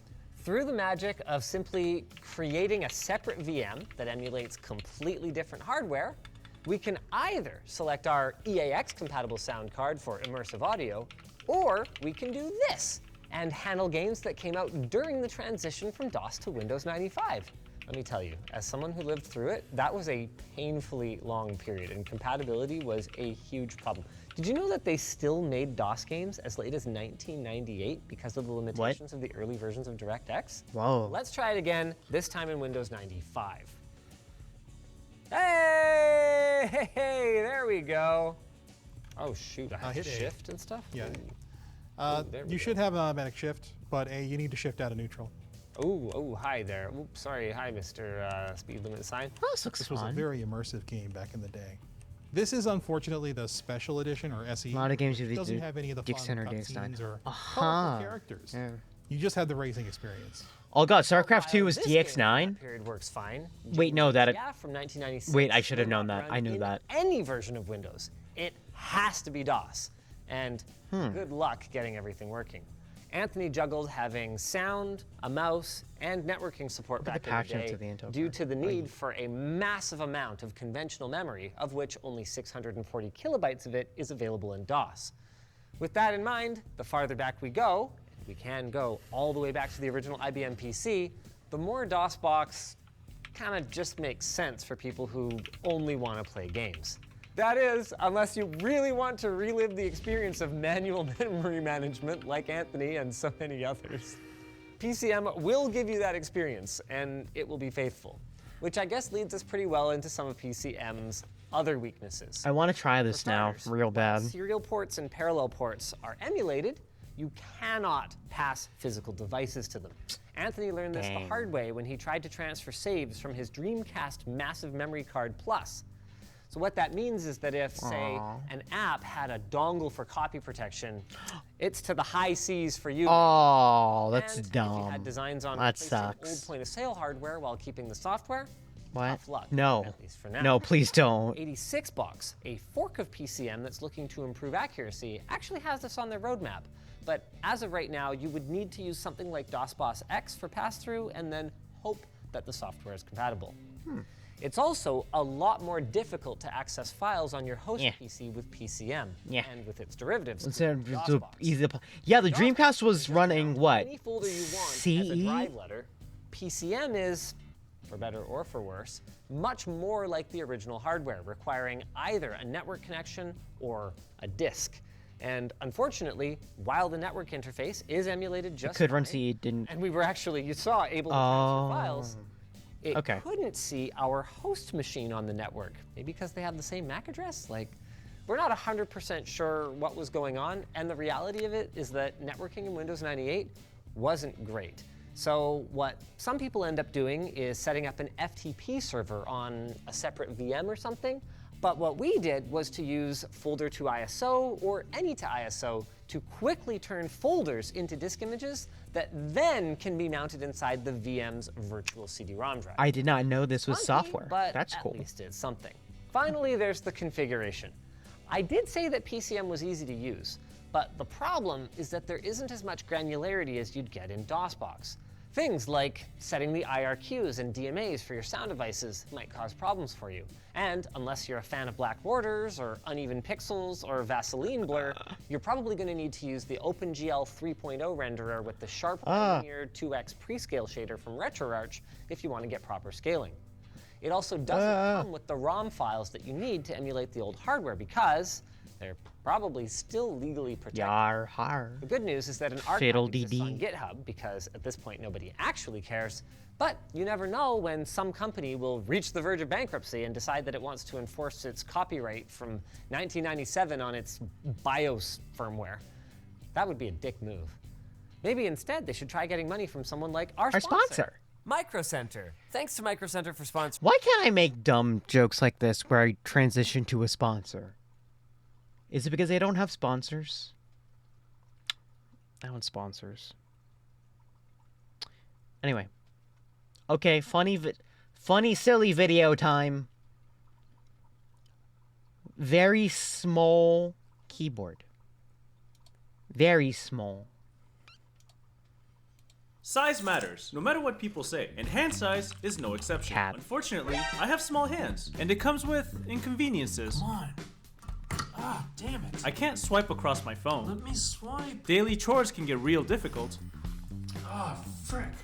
Are you kidding me? And I always lose at rock, paper, scissors. Rock, paper, scissors. What? How do I keep losing? Ah! But the biggest inconvenience of them all is typing on my keyboard. I knew that I would have to take matters into my own hands and build a tiny keyboard for myself. You're perfect. Suggestively touching Now, the keyboard screen. I may not have the world's smallest hands, but as a challenge, I like to attempt and build the world's smallest keyboard. There's already a lot of tiny keyboards out there, but the one that caught my eyes was the Adafruit's mini keyboard. They claim to be 4.5 inches by 2.4 inches and has all the necessary keys that you would find on a regular keyboard. So our goal is to build a keyboard smaller than the Adafruit's. Now, is this the world's smallest keyboard? I have no freaking idea. I just want to make a shitty tiny keyboard. But if you do find a smaller one than this, leave a comment down below. I actually read all your comments, so please be nice. Before we build a keyboard, we should understand how a keyboard circuit actually works, and I think I know the perfect way to find out. First, let's set the mood and undress the keyboard. Oh my. Hey circuit, what you doing? Yo. Tell us what turns you on. Hello? Hello? Am I getting ghosted by a keyboard? Come on, you said you were tired yesterday too. Whatever. I'll just read the wiki and learn it by myself in the washroom. Okay, jokes aside, a keyboard circuit is pretty simple. Also me, It's essentially too, so. two wires that connects and disconnects, controlled by the user. The connection is made when you touch the two metal contacts together, and this allows electricity to flow through. A keyboard switch is exactly like these two wires, but the two metal contacts are inside the switch. Pressing on it touches the two metal contacts inside together and allow electricity to flow through. Now, a keyboard circuit obviously doesn't have an LED inside for detecting switch presses. Oh wait, but it does have LEDs. It has a shit ton of RGB LEDs, but you get my point. point. Anyway, the keyboard has a processor instead of an LED for detecting switch presses, and when the processor recognizes that the switch is pushed down, it tells your computer to type the key. Talk is cheap. Let's build something. Oh, here we even got a tiny microcontroller already in there? Oh my. Here's a keyboard circuit that I made for demonstration. What are We have you? our single switch from before, but now it's connected to the processor, and this processor is connected to the computer via USB. So if I press on the switch, it should type the key that I programmed. F. Nice. Nice. We can also reprogram it to type entire sentences instead of just a single character. Notice how the switch can be replaced with anything, like the 2 exposed wires that we used before, as long as it can make a connection. And you can get really creative with this. But hold on, JK. Hold up, wait a minute. What is the processor actually doing? Because it looks like it needs to sense the electricity flow and measure the voltage when the switch is pressed and turn that voltage level into a digital signal inside the chip for the processor, but it'll need some code to make decisions on what to do with these digital signals and package those decisions into data packets that a computer can understand and send these packets to a computer through USB to indicate that a key press happened so that a computer can type it. Yeah. We're just going to label this entire thing firmware and sweep it under the rug and not deal with it in this video. But if you do want to deal with it, check out my GitHub. That's pretty good. Which has all the source code and design files. Now, you're probably thinking, that's great and all, but our keyboard has not 1, but over 40 individual keys. Well, that certainly is an issue since this processor only supports up to 20 keys. Ah, I know what we can do. Instead of using only 1 processor, we'll use 2 and connect 2 USB cables. Make it stop. Now we can Make it stop. 40 keys. And Make guys, it stop. I know what you're thinking. I obviously miscalculated, and we actually need 3 processors. Bad. No. Stop. Since there's a total of 43 keys No. on our keyboard, and we'll need to connect USBs into our computer. Okay, that's a silly idea, of course. We're not going to connect 3 USBs to our computer just for a single keyboard, unless we use a USB. Stop. hub. No. No, that's a stupid idea. We're not doing that. But instead, I'll give a quick rundown of how the circuit can handle multiple keys using numpad as an example. Here's a numpad matrix where the switches range from 1 to 9, and each switch has a unique position. For example, switch 6 has column 3 and row 2 as its unique position, and our processor is able to recognize this. But more importantly, notice how we only need 6 pins from the processor instead of 9 pins for detecting the 9 switches. Matrix. So it can be expanded for a keyboard with 43 switches, where we see that the circuit only needs a total of 15 pins instead of 43 for each individual key. There's also key matrices, they're cool. That's all I need to list of say. procedures happening in the background, such as scanning, anti-ghosting, and anti-masking, but won't be explained here. Instead, we're just going to call this entire thing embedded systems and sweep it under the rug. Now that we understand our keyboard circuit, let's go build one. Screw it. Let's just put everything under the rug. Honestly, valid for keyboard work. Cat. I mean, there's cool stuff happening above us, but also there's a cat.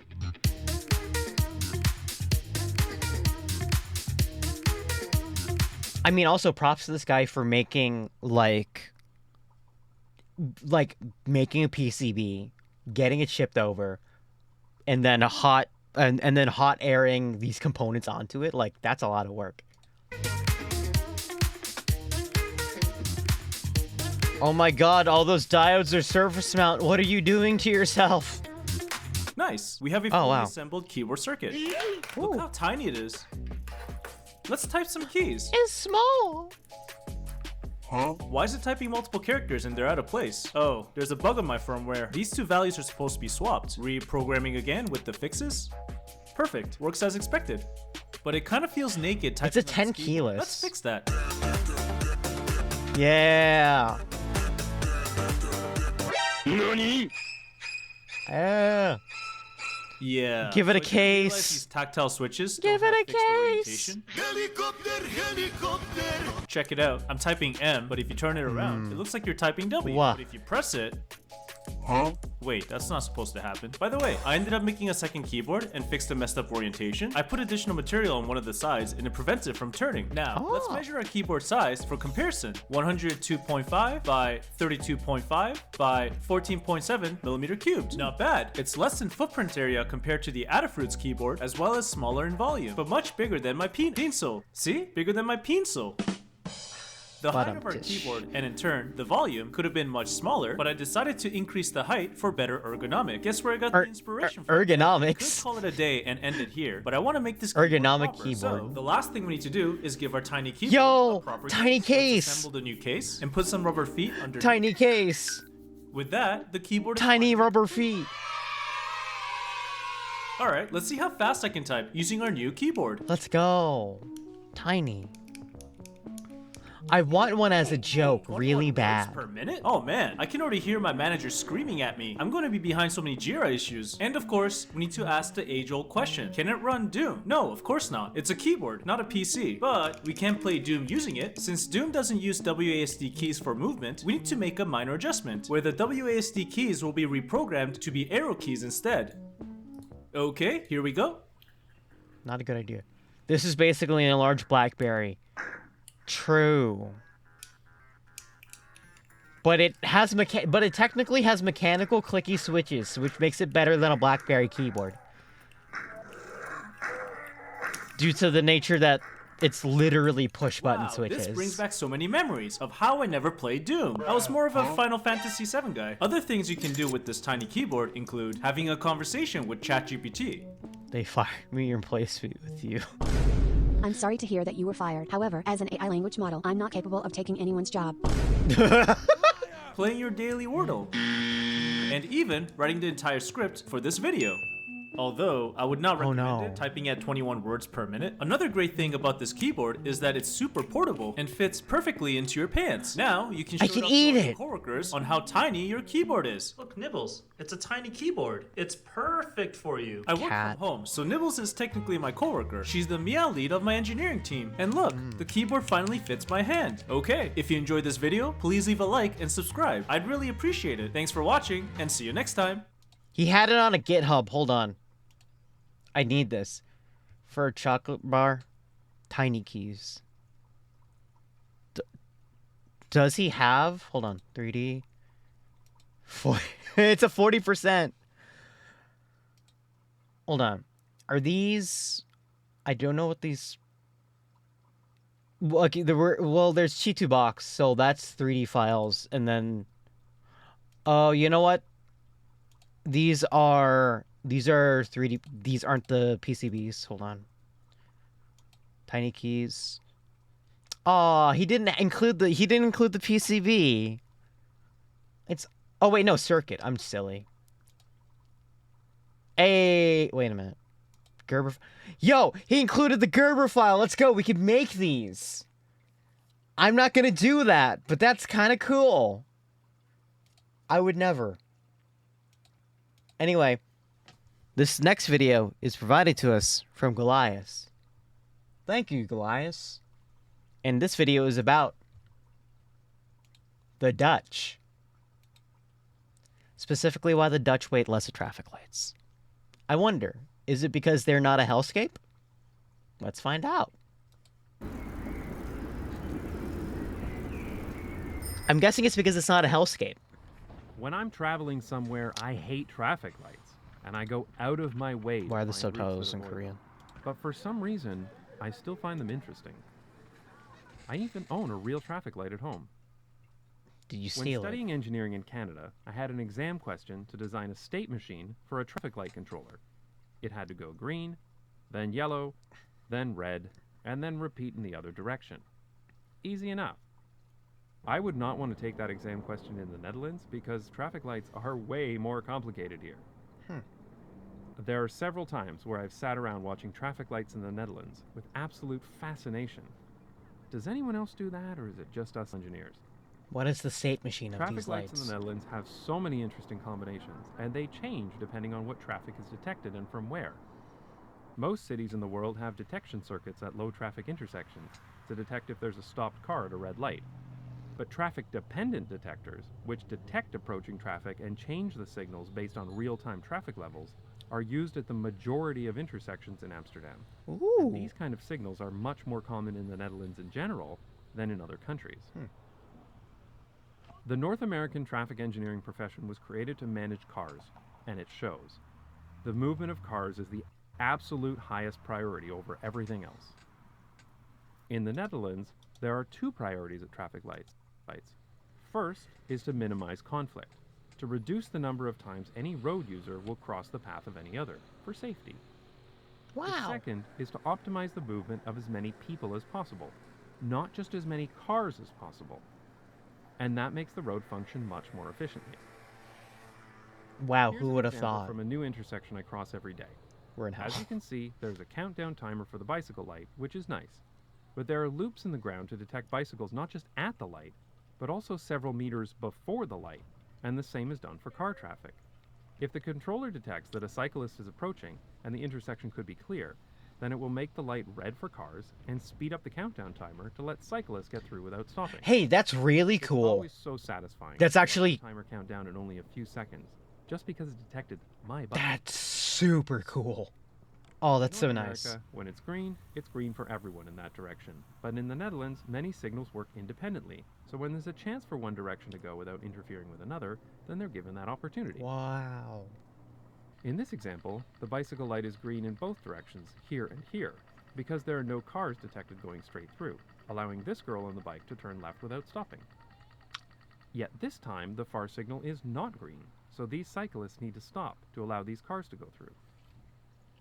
On larger intersections, pedestrians may be given a green light to cross partway instead of having to wait until the whole intersection is clear to start walking. If a tram arrives, it will be given priority, and that section of the pedestrian crossing will be red. In North America, almost all crossings are single phase, which prevents the intersection from responding to real-time traffic levels. Yeah, if you're crossing, God help you. It's not only inefficient, but if you're walking or cycling, it can also be really scary, because you have a long distance to travel and cars can cross your path in multiple places. Uh-huh. It's for this reason that Dutch traffic signals can let pedestrians and cyclists have their own signal while cars are given a red light. Notice here that cyclists are given a green light to make a left turn while all car traffic is stopped, making this an extremely safe crossing. Pedestrians are also allowed to cross here, in the bottom left, because they do not cross paths with those left-turning cyclists. Safety. This is an interesting circumstance where cyclists are given a green in two directions at once. This results in the cyclists on the left needing to wait briefly here, but it allows the cyclist to get through in one light cycle. I didn't see this happen in any other light cycle, so the system must have detected a buildup of cyclists and optimized for it. I also really appreciate that there are no right turns on a red light for cars here, which is good because this is a ridiculously pedestrian-unfriendly rule. A US study found that allowing cars to turn right on red resulted in a 69% increase in crashes with pedestrians and cyclists. Not nice. The Netherlands tightly controls when right turns can be made, which not only significantly increases the safety of people outside of cars, but also ensures that the path is clear for right-turning cars. It allows more advanced light combinations as well. Watch how this tram turns left, while these cars in the foreground can turn right, while no pedestrians or cyclists are allowed to cross in their way. With no right turn on red, pedestrians can be given a head start. Notice how these people are halfway through the intersection before the bicycles and cars are allowed to go. These leading pedestrian signals are still quite rare in North America, but they significantly increase pedestrian safety from right-turning cars. Wow. One Chicago study found a 13% decrease in collisions with people walking when leading pedestrian signals were used. I find that intersections here are very pedestrian-friendly in general. Watch these people cross. They come up to the crossing, press the beg button, and the light changes immediately for them. The way most traffic lights are programmed in North America, that's nice. that will almost never happen. In car-centric cities, you have a very narrow window of time to push that button, or you'll be waiting a whole light cycle to try again. Watch what happens when this man presses the beg button. The light was red, but the pedestrian signal doesn't come on, because it was pressed too late. The light turns green for cars, of course, but there's no walk signal, so these people are technically crossing illegally. Also, I did not know it's called the beg button. Traffic engineers go out of That's their new way to me. to avoid slowing down drivers by having those pesky pedestrians in the way. Pedestrians and cyclists are seen as a nuisance that get in the way of drivers, rather than people who are also trying to get somewhere. What's worse is that buses and streetcars are almost always stuck in traffic because traffic engineers and politicians don't want to take away any space from cars to make a dedicated transit lane, even though it would ultimately speed up car traffic. Thankfully, in the Netherlands, public transportation has the highest priority and almost always gets a green light. It doesn't matter what else is happening at this intersection. This tram is going through right now. Often, the only time a tram will be at a red light is when it's ahead of schedule, or when another transit vehicle is crossing first. This is the obvious and sane thing to do, because a bus or tram will usually have dozens of people on it. I love the passive aggressiveness we're getting against the It's not that cities in the U.S. traffic systems. system. They do. This document describes a system used in Toronto. They even have the capability for transit signal priority. It's just that these systems are almost exclusively used to keep car traffic flowing, and are rarely used to prioritize any other modes of travel, or to ensure the safety of other road users. For example, even in this fully separated and dedicated streetcar lane in Toronto, the streetcar gets stuck at this red light. But they won't install transit signal priority here because it would, and I quote, fatally disrupt operations on intersecting streets. That's engineer speak for, screw the people on that streetcar, there are drivers who have important places to go. Here's another example from Toronto that used to drive me crazy. At this light, some streetcars turn left and have their own signal.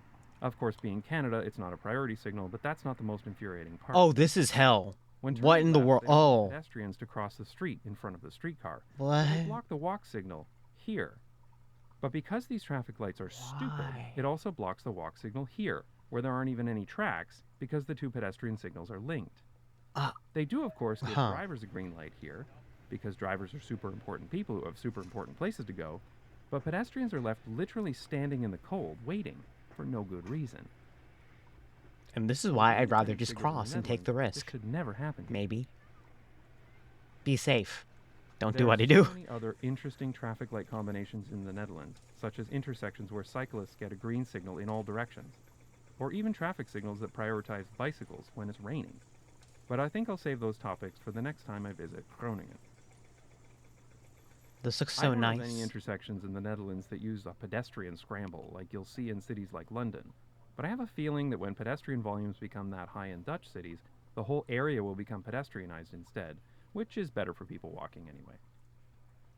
Of course, alternative to traffic lights such as roundabouts are sometimes used, but that's a topic for another day. And there are even some intersections in Amsterdam where traffic lights... This is a really weird and niche opinion, but I feel like I'm going to say it anyway, so I'm just going to do it. I think that pedestrian scrambles are like the coolest things ever. Like, they're one of the coolest things you could see in like a city. It's like the lights are just red and just everybody just goes out into the street. It's so cool. Been removed completely. This is it makes you really feel like you're in a city, you know? Enough in speed and frequency, with a lot of people. Definitely be a topic for a future video. So I may hate traffic lights. Oh, no, not you, no, it's okay. It's okay. But the Netherlands proves that it's possible to design more efficient traffic lights that move as many people as possible, not just as many cars as possible, and they can also significantly reduce points of conflict, making the roads safer for everyone. The technology is there, but the smartest cities are the ones that actually use it. I'd like to take this moment to thank my supporters on Patreon who pay me to stand around at traffic lights for an uncomfortably long period of time. If you'd like to support the channel, visit patreon.com/notjustbikes. Oh, that's funny. Okay. I also want to thank Matt from beyondtheautomobile.ca. That's subscription from me. That was good.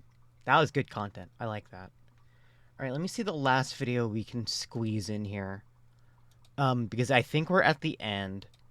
So I might need to do a short one. You know what? Yeah, let's just do a short one. So this one is from known prank man Mark Rober. About how arcade games are scams. Which I feel like is obvious, but also... I want to know the mechanics of this, so I'm very curious. I designed this machine to win the jackpot every time on arcade games like these, where you have to hit the button at the exact moment the light comes by. So the plan was for me to be a hero amongst my buddies, and a veritable Chuck E. Cheese Robin Hood giving out free tickets to all the little kids. But that's not what actually happened. Gee, I wonder. It turned out way more interesting, and the more I tested, the more I realized this was turning into a repeat of when I used physics to expose the rigged carnival games. Because by building this super precise little robot, I discovered arcade games like this are pretending to be one thing when in fact, they're total scams. Now, in order to explain just how bad they're scamming you, let me first explain how my machine works, and then walk through the results of our testing for the past 2 months. There's a camera, a solenoid. Oh my god, this is so easy. Right here, and it senses the light 5 or 6 lights upstream of where you need to hit the button to then it times. And then after a pre-programmed delay, the plunger comes down and hits the button. To build this, my buddy John and I started by designing the main base in CAD, and then we 3D printed it overnight. Then we attached the photoresistor at the end of the articulating arm, and then we took a solenoid with a plunger and attached it to the base. It's powered by 20 volts worth of AA batteries, and this is the same power pack I used to trigger the Super Soaker. And the brains of the Hey, by the way, why are you using such a huge solenoid for a button for an arcade that's like 50 grams of force? I'm just saying, like, that's a huge solenoid. Operation is this wireless Arduino board, and it connects via Wi-Fi to a Super Ghetto app that we made. And the app is critical because it lets you adjust the delay between sensing the light and pushing the plunger. So if you miss short, you just add a few milliseconds to the delay and try again. And then to disguise the whole thing, we put it in a backpack and cut a hole in the bottom so the plunger could access the big button on the machine. So to set it up, you simply walk in, set the backpack down, and then pull out your phone like you're checking dank memes. As you can see, the disguise worked really well. There's a security guard. So at this point, we were ready for our first real-world test, and the results were disappointing. We were getting jackpots, but only about every 30 tries. Hold on, I'm gonna say what I think the reason is for this video before it actually happens. Is it what was it? There's a game mechanic that has it. It's like pseudo RNG.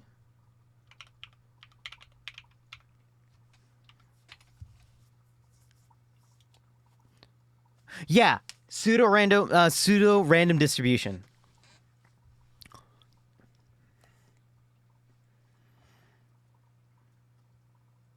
I remember this mechanic from Dota.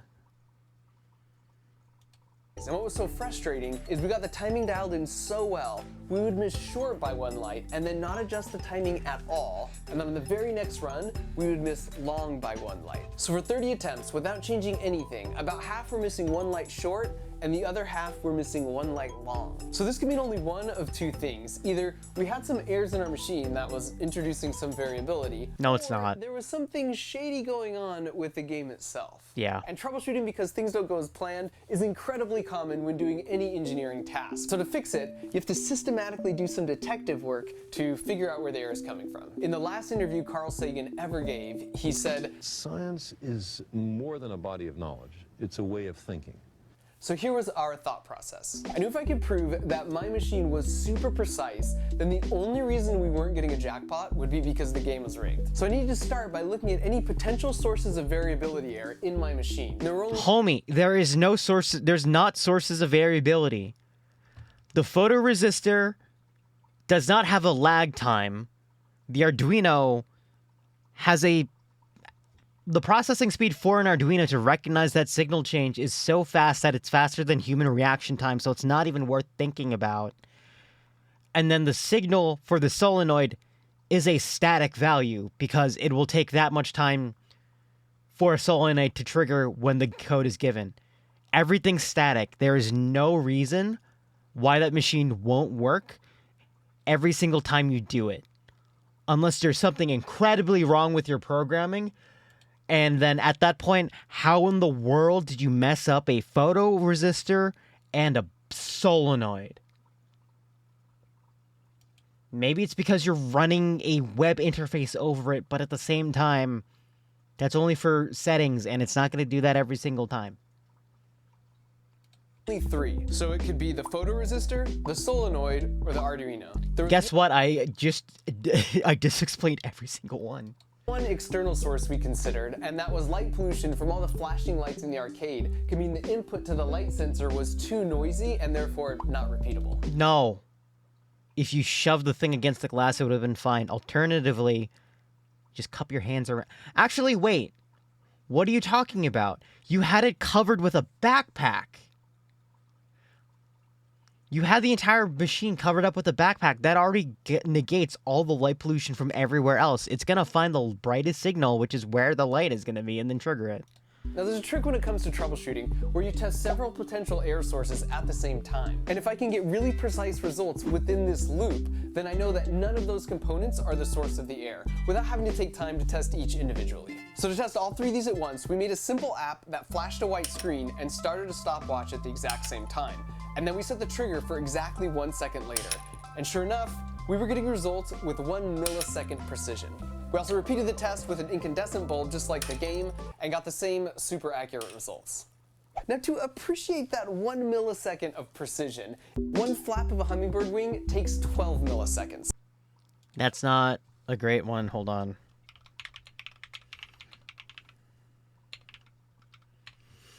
Let me put it this way. Human reaction time is 200 milliseconds.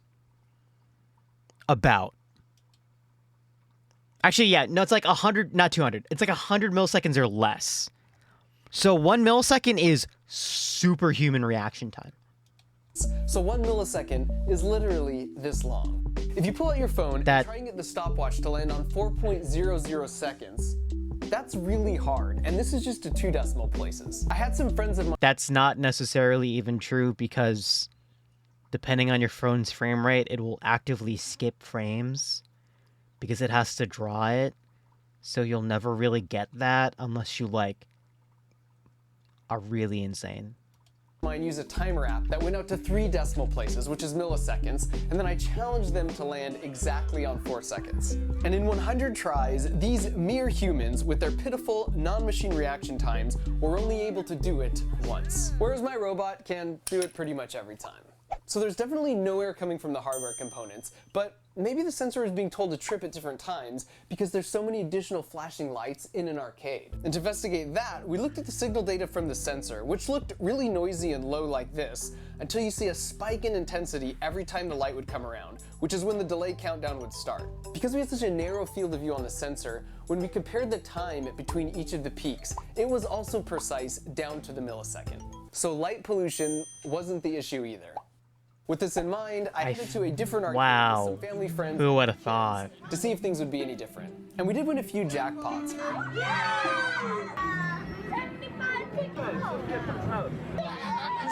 But for the most part, once again, we would alternate missing by 1 light on either side of the jackpot without making any adjustments to my machine, which, as a reminder, can repeatedly hit the same mark within 1/12 of a hummingbird wing flap. And so at this point, it was pretty clear that these games just randomly hand out rare jackpots. But just to be sure, I did some digging and It's not randomly. was able to locate a 25-year-old manual for the Cyclone arcade game. And sure enough, if you flipped all the way to the back to page 31, it states the machine owner can specify how often they want a jackpot to be won. Which actually makes sense, because in our testing, a lot of times we'd hit a jackpot right away, and then go through a dry spell until we would finally hit a jackpot again. Then do it again. Maybe 30 games later. And so in conclusion, my issue here isn't that this arcade game makes money for the arcade owner. My issue is this arcade game presents itself as a winnable game of skill, when in reality, it's a random dice roll that is heavily stacked against you. And if you recall from the Carnival scam video, the most lucrative games for the Carnival owner are those where people overestimate their chances of winning. It's not that... I'm not angry that the game is rigged. It's that the game lies to you because it's rigged. Okay, my dude. That is exactly what happens in this game. Especially when you might play a few games and get it to stop 1 light short or 1 light long, thinking you were so close to getting a jackpot, when in reality, you weren't close at all. In gambling psychology, this is known as the near miss effect, and people will spend much more money to try and win because they think they can just do it on the next one. And for that reason, it should come as no surprise that this scam machine is considered the highest earning redemption arcade game ever made. So if I were you, I'd save your tokens for skee-ball. There's a plunger in the backpack, and then it puts... Well, alternatively, what you can also do is sit around the machine, observe how many times it wins and loses, and then time yourself so you spend the least amount of time while getting the most amount of profit. That's what I do when I go to a casino. I haven't won any money yet, but I know the technique works. Anyway, we're going to go from this to, I need to tell you guys about pseudo-random distribution because this is how this dang thing works. So this is how it works. This is how it works in a lot of games too, like in video games where it's like, oh, it's an X percentage time to hit, right? Like, okay, Charlie. Jeez, don't bully me. It's like, there we go. I feel like I'm too advanced to know this. I'm like, the system's rigged. Of course it's rigged. And I know the mechanic behind why it's rigged. So there. Like, this happens a lot in other games too, where it's like an X percentage chance to hit things. So, basically what happens is that every single time, like, okay, let's just, you have a 30% chance of, hitting this. You roll the dice. You don't get it. Well, dang. If it was true randomness, you can go for an incredibly long time to get that to have that streak break. Or you can just get it every single time. That's just how randomness happens, right? So in video games, what they do to make it at least seem more fair and have a actual just, probability that's more realistic is, well, like realistic in a more in like a more intuitive sense, is when you roll a dice and miss it, the chances of you actually getting the roll will be higher internally and not be shown to you, but you'll get higher chances. So let me read this example because this might be easier to understand. On melee heroes, Skullbasher's Bash has a 25% chance to stun the target, so 1 every 4. On the first attack, however, it only has an 8.5 probability to actually hit. Each subsequent attack without a bash increases the probability by about 8.5%. So on the second attack, the chance is 17, third is 25, etc. And then it resets back. They average out over time, so the probability is actually 25%. Because in theory, like I mentioned before, if it's a 1 in 4 chance, you can go on an incredibly long streak without actually hitting it, and therefore people think about it not being great. Speedrunning videos are often the most interesting for exploiting RNG and often ways around. Yeah, it's because of the pseudo-randomness, right? It's because you can't get true randomness in certain games because of how the source of the randomness is hold on. There's a Tom Scott video. Hold on.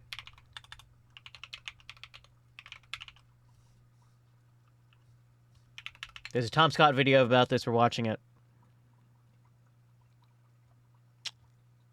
Hold up. Where is it?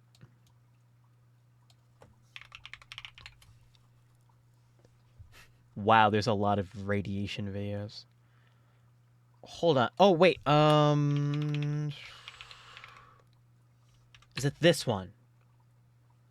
Yes, it's this video. I found it. We're watching this because now we need to talk about random numbers because this is going to get me tilted. I think this is going to be a really exciting video because today we are going to generate some random numbers with strontium-90, radioactive strontium-90. I find all of this quite unnerving. Radioactivity. Yay. You have to really respect it. It will hurt you. Let's do it. Cancer. You've asked me to generate for you a random number, right? And I want to throw that straight back at you. I want to play a game, actually. What I want you to do, all of you, everybody, right? You're watching, everybody. I want you to clear your head for a moment, and I want you to think of a random number from 1 to 10. Got it? Okay. Choose a number between 1 and 10. Do I tell you it? 6. Okay, I'll choose 6. 7. Fuck! Between 1 and 10. 7. 9. 7 is more likely to be chosen, and I'm annoyed. learning that very quickly. I'm annoyed that I picked 7, actually. 45% of you are going to have said 7. Choose and then tell me a number between 1 and 7.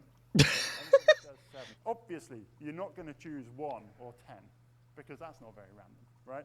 You're not going to choose an even number because they don't sound particularly random either. And you're not going to go for 5 because 5's in the middle. Hell, that's not random.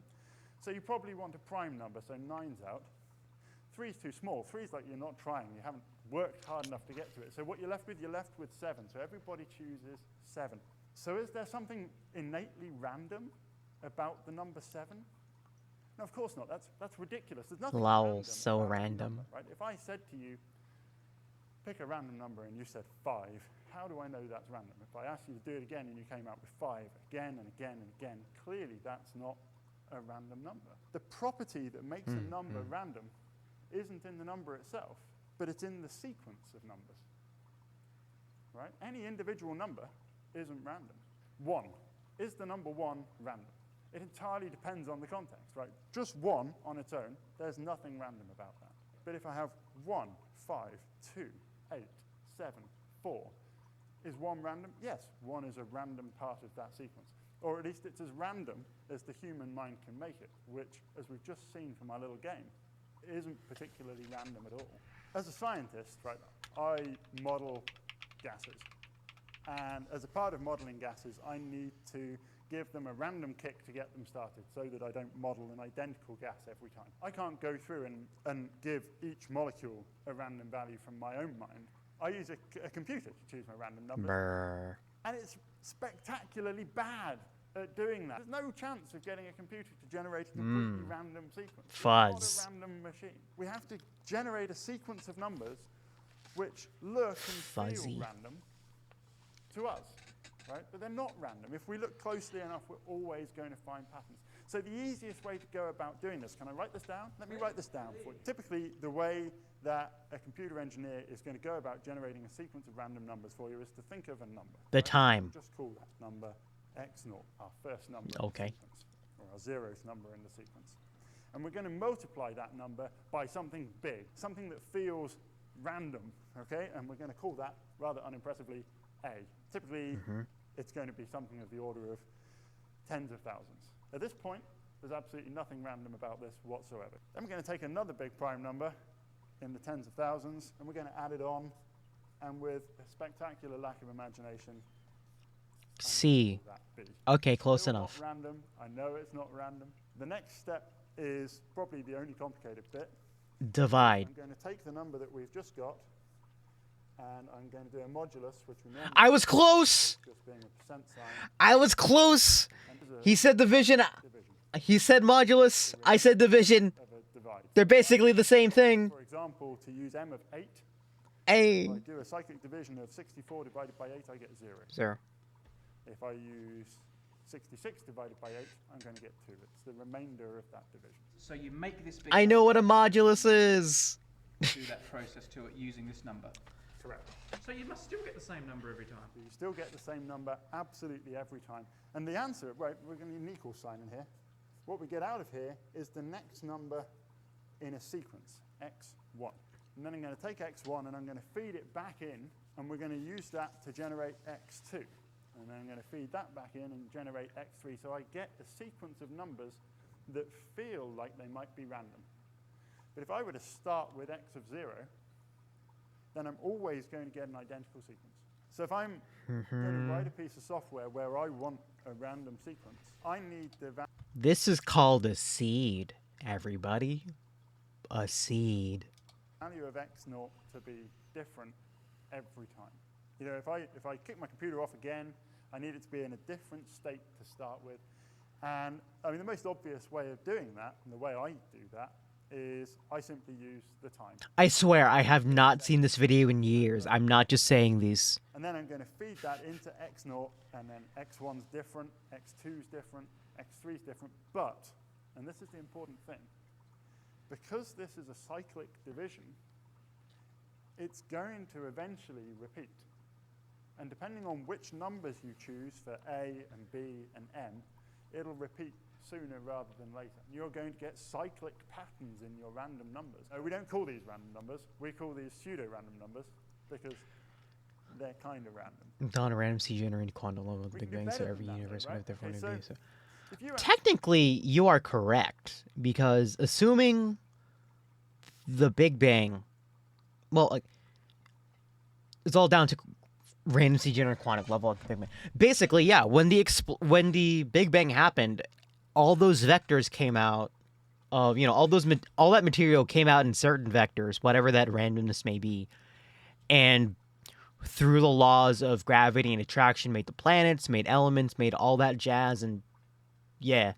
So in theory, if you start with the initial position with all the Okay, hold on. Let me put it into a metaphor. It might be easier to think about. Okay, think about a hitting like a billiards table. You know, you can make the same break probably every single time if you hit it in the right spot, in the right direction, all that jazz.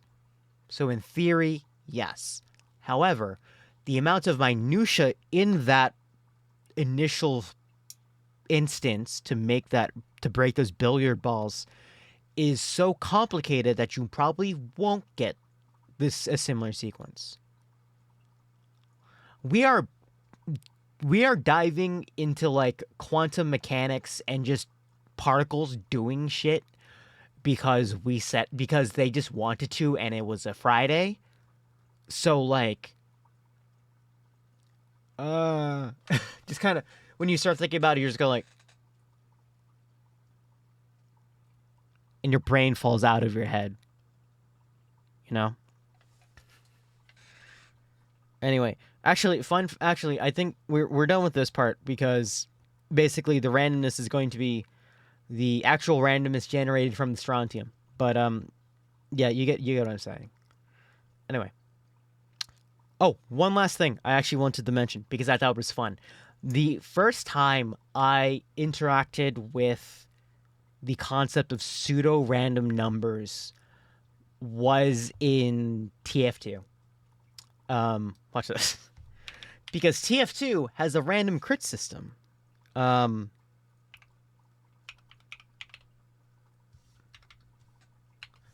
And you can count the number generators. You can count the amount of times you didn't get a crit. And on the next hit, you can probably guess that you're going to get a crit. And you can abuse that.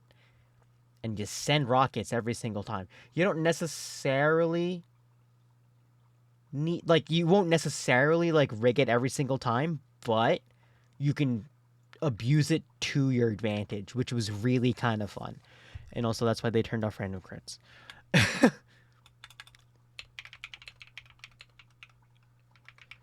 Didn't Mario RPG have very interesting... I'm not sure. Yeah, see, look, there's videos about... On December 2nd, 2010, Valve released the Team Fortress 2 beta, a developer build of the game that allowed them to test balance changes and bug fixes before pushing them live. Like how these things work, you know? And honestly... No, this was a terrible idea. What did you think I was going to say? There's a reason they took it out of the game after a single day. So no, implementing the stat swap as is decidedly wouldn't do the game any favors. Like they're... It would almost certainly be a direct buff and would make him almost unfair to play against. So outside of a few exceptions... People talked about this for a while. And people were angry about random crits. So I'm like, well... I mean, you gotta know the system to play the system, you know? Some of these are funny. But I remember there used to be a lot of like metagaming for it, and people were arguing about it. I remember this stuff. It was great. Anyway, we're a little bit past our time, but I'll take care of it. Let's get out of here. I always run over, and it's always like my fault. And I need to sleep. So, well, thank you guys for tuning in. I very much appreciate it. Next stream is going to be tomorrow. If I'm not too tired, I probably won't be. And it's gonna be Tetrio. So if you guys are interested in just watching me do some Tetris and getting incredibly anxious, I don't blame you, considering what I do on those streams. Feel free to join in. And of course, make sure you guys save before you go, and have a wonderful rest of your evening. Bye.